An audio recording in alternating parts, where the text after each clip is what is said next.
बिस्मिल्लाहिर्रहमानिर्रहीम। बेटा आज 10वीं क्लास की बायोलॉजी का हमारा लेक्चर है फर्मेंटेशन से रिलेटेड। ये चैप्टर कौन से नंबर का है? 17 हम पढ़ रहे हैं, इसकी आज तीसरी क्लास है। ठीक है, तो हम बात करेंगे फर्मेंटेशन से रिलेटेड। फर्मेंटर हम आज नहीं पढ़ेंगे, वो इससे एडवांस चीज़, मतलब एडवांस से मुराद इसी की अगला स्टेप है। वो एक्चुअली प्रैक्टिकल का तरीका है कि फर्मेंटेशन कहाँ होती है, उसके लिए तरीक़ेकार क्या क्या इख्तियार किए जाते हैं। बहरहाल आज हम फर्मेंटेशन का इंट्रोडक्शन करेंगे। बेटा एक बात आपने पहले भी पढ़ी हुई है कि एक लफ्ज़ होता है रेस्पिरेशन, मतलब किसी चीज़ को तोड़ना, है ना।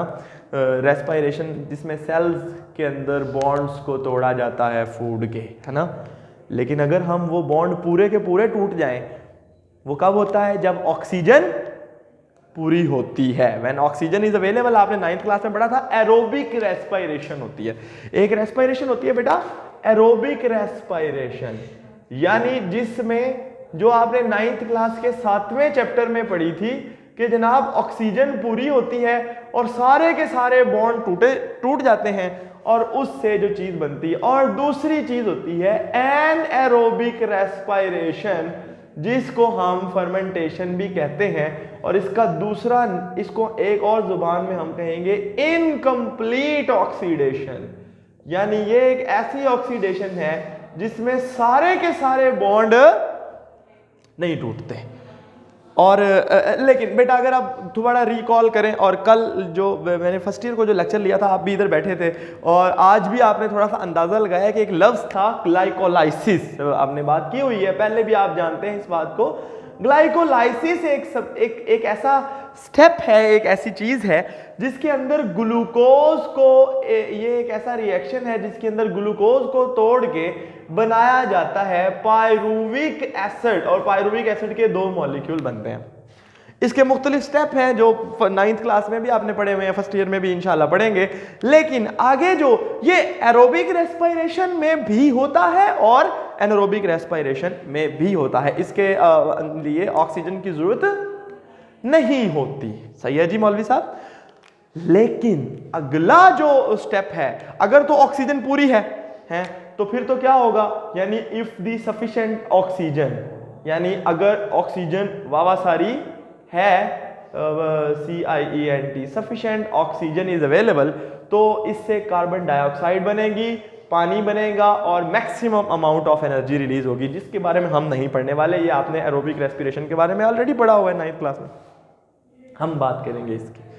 बेटा अगर ऑक्सीजन पूरी ना हो, इनसफिशिएंट सप्लाई, अगर ऑक्सीजन ना हो, और एक और चीज, अच्छा ये 2 चीजों के ऊपर डिपेंड करता है एनारोबिक रेस्पिरेशन, यानी ऑक्सीजन की कम वाली रेस्पिरेशन कब होगी? 2 सूरत हालों में होगी।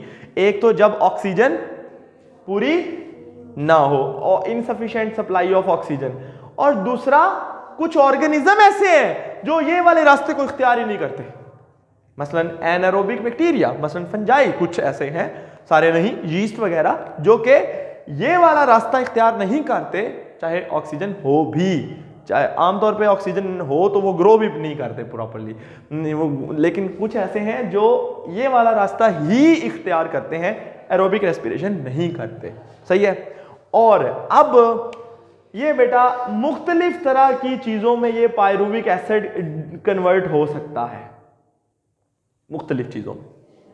सही है। या तो ये वाला पायरुविक एसिड कन्वर्ट होगा, यानी अगर आप गौर करें तो मैं यहाँ पे लिख देता हूँ इक्वेशन के हिसाब से, चलो ऐसे सही है, वो साथ साथ इकट्ठा पढ़ाया भी जाएगा। तो बेटा एक तो केस ऐसा है, पायरुविक एसिड C3H4O, ठीक है, O3। तो ये जो एसिड है, this is converted into ethanol. क्या? एथेनॉल। एथेनॉल एक अल्कोहल है। इसका जो स्टेप है वो मैं बता देता हूं। इसके अंदर से एक कार्बन डाइऑक्साइड निकलती है, ठीक है, और इससे जो चीज बनती है उसे कहते हैं एसिड एल्डिहाइड। क्या कहते हैं? Acid aldehyde, CH3COH। और फिर ये रिड्यूस होता है टू एथेनॉल, यानी कि एक अल्कोहल के अंदर CH3CH2OH, इसको C2H5OH भी कहते हैं, ये पीने वाली शराब होती है, ठीक है। और इस पूरे प्रोसेस को कहते हैं अल्कोहलिक फर्मेंटेशन। क्या कहते हैं पुत्र? Alcoholic fermentation. फर्मेंटेशन क्या था? This is the process there is incomplete oxidation of the food in the absence या deficiency of oxygen by different organisms to produce different products, जिसके अंदर सबसे पहली है अल्कोहलिक फर्मेंटेशन, जिसमें ये स्टेप होते हैं कि कार्बन डाइऑक्साइड निकलती है। अब आप अगर इसको लिखना चाहें तो आप सिंपल लिखेंगे pyruvic acid is equal to ethanol plus carbon dioxide plus energy. ठीक है, ये है। और ये कर अच्छा चलो हम वो दूसरी ऑप्शन है, दूसरी ऑप्शन होती है बेटा, ये pyruvic acid will be converted into lactic acid, और इसको हम कहते हैं लैक्टिक एसिड फर्मेंटेशन। वो दूसरा उसको अल्कोहल फर्मेंटेशन का नाम दिया था, इसको क्या कहेंगे? LA फर्मेंटेशन यानी लैक्टिक एसिड फर्मेंटेशन। इसमें कार्बन डाइऑक्साइड नहीं निकलती, ये पायरुविक एसिड ऑक्सीडाइज होता है टू दी कन्वर्ट होता है किसमें? दी लैक्टिक एसिड के अंदर। लेकिन अच्छा अब और इसके अलावा तीसरी ऑप्शन है कुछ और भी चीजें, मसलन एक्रेलिक एसिड। ठीक है, ये मैं बताता हूं। मसलन इसके अलावा जनाब अली या फिर एक्रेलिक एसिड के अलावा बेटा ग्लिसरॉल। ठीक है, मसलन फॉर्मिक एसिड। ठीक है, ये मैं क्यों बता रहा हूं? ये इसलिए बता रहा हूं कि ये वाली प्रोडक्ट्स भी बन सकती हैं, यानी pyruvic acid will be converted into blah blah blah and blah. पर सर क्यों? Why not that, why not this, why all this, क्यों है बेटा? ये डिपेंड, क्योंकि चलो ऑक्सीजन का तो समझ में आता है, अभी पायरुविक एसिड आगे कन्वर्ट नहीं होगा उसमें, इसमें कन्वर्ट इसलिए नहीं होगा कि ऑक्सीजन नहीं है। तो जब ऑक्सीजन नहीं है तो फिर फर्दर क्यों? मतलब ऑक्सीजन नहीं है तो आपने अब एक ही रास्ता क्यों नहीं? ये बेटा दूसरी चीज मैंने कहा था ना, दो चीजों पे डिपेंड करता है। एक है सप्लाई ऑफ ऑक्सीजन, वो तो एनारोबिक की तरफ आ जाएगा काम, फर्मेंटेशन की तरफ। दूसरा है कौन सा ऑर्गेनिज्म कर रहा है। हर ऑर्गेनिज्म की अपनी खास कैरेक्टरिस्टिक्स हैं बेटा। ठीक है, मसलन कौन सा ऑर्गेनिज्म कर रहा है? अगर यीस्ट करता है, मैं इधर लिख देता हूं, यीस्ट सैक्रोमाइसिस सर्विशियाई, इस HAROMYCESCERVIC SIAE आई थिंक, या CIAE देखिएगा, SIAE है मोस्ट प्रोबेबली। तो ये यीस्ट की एक टाइप है। सारे यीस्ट नहीं होते, यीस्ट मुख्तलिफ तरह की फंजाई हैं और उनमें से एक ये है। ये वाला करता है अल्कोहलिक फर्मेंटेशन, और ये वो प्रोसेस है जिसके जरिए पूरी दुनिया में बियर्स, ठीक है, और वाइन्स, शराब जो है, इसके अलावा स्प्रिट, ठीक है, ये सारी चीज़ें बनाई जाती हैं। एथेनॉल बनाने के लिए ये इस्तेमाल होता है। फर्मेंटेशन का तरीका ही है। और इससे जो कार्बन डाइऑक्साइड निकलती है ना, जब आटे को खमीर लगाते हैं, जब केक बनाना हो मौलवी साहब, तो आटे को क्या करते हैं? खमीर लगाते हैं, उसमें यीस्ट डालते हैं।